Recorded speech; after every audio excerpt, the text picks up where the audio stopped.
President Volodymyr Zelenskyy addressed the U.S. Congress on Wednesday, thanking President Joe Biden and the United States for its support while calling for more sanctions on Russian officials and additional military aid.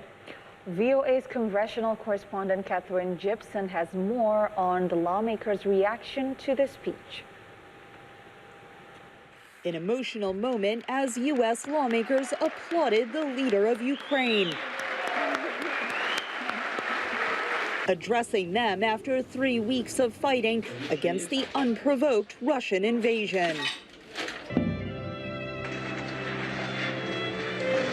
Zelenskyy showed graphic video of the Russian destruction of Ukrainian cities, reminding lawmakers of the stakes of the conflict.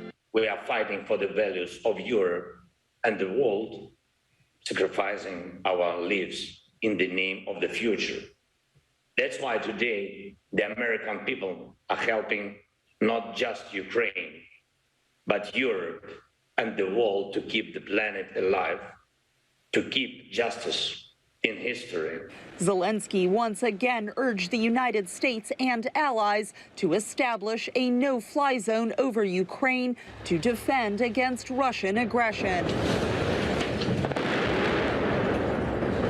If this is too much to ask, we offer an alternative. You know what kind of defense systems we need, S-300 and other similar systems. You know how much depends on the battlefield, on the ability to use aircraft, powerful, strong air aviation to protect our people, our freedom, our land. Well, President Biden has already ruled out a no-fly zone because it could lead to direct confrontation with Russia. Lawmakers say there are other options.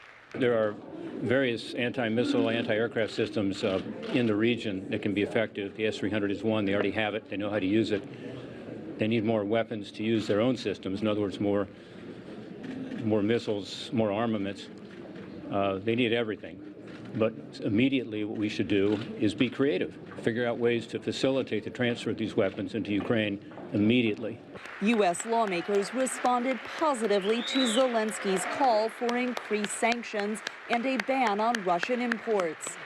We do need to dial up sanctions, but dial them up and make sure that our allies are with us, because the way sanctions work is multilaterally with all of our allies.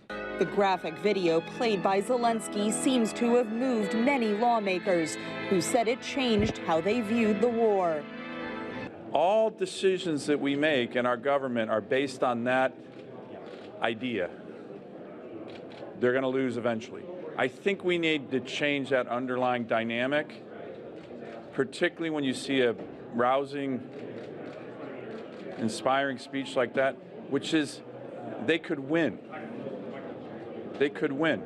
President Biden signed a bill on Tuesday that provides $13.6 billion in humanitarian and military aid for Ukraine.